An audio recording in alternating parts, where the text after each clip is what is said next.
रमज़ान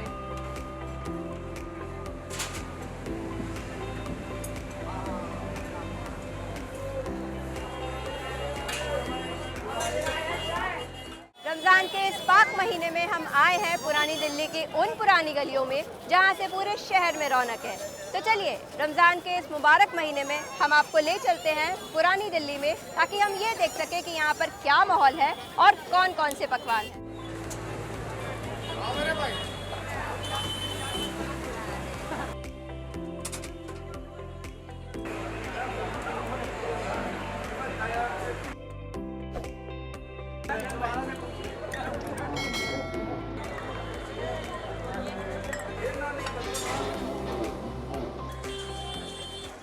कबाब सुनते ही मुंह में पानी आना लाजमी है, और जब बात हो पुरानी दिल्ली की मशहूर दुकान कुरैशी के कबाब की तो स्वाद और भी ज़्यादा बढ़ जाता है।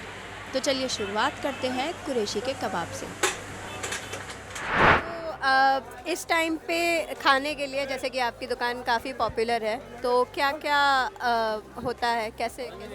बहुत कुछ होता है, मतलब खाने के लिए तो पुरानी दिल्ली में तो कमी नहीं है। आप कुछ भी खाओ, कैसे भी खाओ, मज़े का ही होता है हर चीज़। जैसे अब हमारे यहाँ के कबाब हो जाते हैं, असलम चिकन का टिक्का हो जाता है, और बहुत सारी चीज़ें हैं, शरबत मोहब्बत है, ये वो बहुत सारी चीज़ें फेमस हैं, तो लोग खाते हैं, आते हैं, बहुत सारे सेलिब्रिटीज़ आते हैं, तो वो भी रहता है। रौनक कैसी रहती है यहाँ पे, माहौल कैसा रहता है? रौनक तो आप खुद ही देख पा रहे होंगे, आपने कुछ सीन शूट किए होंगे इधर उधर, उसमें आपको दिखी जाएगी। बहुत ही रौनक होती है, बहुत मज़ा आता है। हम तो जब भी अब रमज़ान के लास्ट 10 डेज़ चल रहे हैं, तो इसके अंदर ये डिसअपॉइंटमेंट हो रही है कि 10 दिन बाद सब कुछ वैसे ही हो जाएगा जैसा था, और उस चीज़ का दुख भी है। कुरैशी के कबाब के बाद हम जा पहुँचे खलीफा चिकन कॉर्नर, जहाँ पर धीमी आंच पर देर तक पके हुए इन कबाबों को घी में डालकर परोसा जाता है। ये कबाब मखमल की तरह आपके मुंह में घुल जाते हैं। 2012 से दुकान है। चिकन का काम हमारा शुरू से है।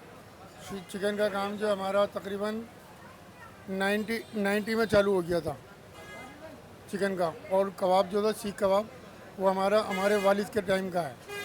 जो हमारे वालिद साहब हैं, वो हमारे वालिद 1965 से 66 से काम कर रहे हैं सीख कबाब का। बाकी चिकन का काम जो हमने 90 में काम शुरू किया। सबसे पुराना हमारा काम है ये चिकन का। चिकन बर्रा बेचने वाले हम थे पहले। अब आप जामा मस्जिद आए और मोहब्बत का शरबत नहीं पिया तो फिर क्या किया? रूह अफ़ज़ा, दूध और तरबूज से बने इस शरबत का पहला घूंट ही आपके दिल और दिमाग को ताज़ा करने के लिए काफ़ी है। इन दिनों रमज़ान का पाक महीना चल रहा है, और ऐसे में पूरा बाज़ार सिवैयों की दुकानों से सराबोर है, और आपको यहाँ पर अलग अलग तरीके की सिवैयाँ मिल जाएंगी। इतना चटपटा खाने के बाद मीठा खाने का मन हुआ, और हम जा पहुँचे शाही टुकड़ा खाने। ये शाही मिठाई ड्राई फ्रूट्स और खोए से सजाई जाती है और बेहद लाजवाब होती है, और अगर आपको इसका स्वाद चखना है तो ये आपको सिर्फ़ और सिर्फ पुरानी दिल्ली में ही मिलेगी। सलामुद्दीन जी, कितने साल से आपकी दुकान है? हमारी 1980 से दुकान है मेमियाबाद जामा मस्जिद पे, फुल पैंट की। हमारा शाही टुकड़ा मशहूर है, केसर मिल मशहूर है, हमारी रबड़ी मशहूर है, हमारी फर्नी मशहूर है, हमारी आइसक्रीम मशहूर है मैम, और लस्सी। शाही टुकड़ा कैसे बनता है बताइए? हमारी ब्राउन ब्रेड होती है, ये काटते हैं, काटने के बाद इसको तलते हैं, तलने के बाद इसको सजाते हैं थाल में, इसके बाद इस पर वरक लगाते हैं, वरक लगाने के बाद मिठाई लगाते हैं, दुकान पर लाके इसको सजाते हैं, इस पर काजू पिस्ता बादाम डालते हैं। आखिर में हम जा पहुँचे बिस्मिल्लाह शॉप पर।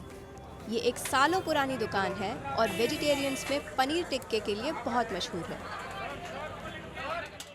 ये हमारा लास्ट स्टॉप है बिस्मिल्लाह, और यहाँ पर मैं खाने आई हूँ कुछ टेस्टी पनीर टिक्का। जैसे कि आप देख रहे हैं, नॉर्मली ये कंसेप्शन है कि जामा मस्जिद के सामने वाली जो गली है मटिया महल, वहाँ पर नॉन वेज आइटम्स ही अच्छे मिलते हैं या वेज खाने के ऑप्शंस कम हैं।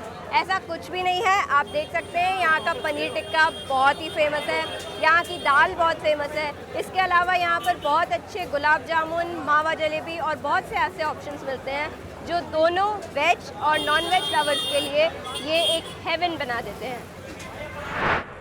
दुल्हन की तरह सजी इन गलियों को देखते ही पता चल रहा था कि पुरानी दिल्ली में रमज़ान का कितनी बेसब्री से इंतज़ार किया जाता है, और इस मुबारक महीने को यहाँ के लोग कितने शौक़ से मनाते हैं।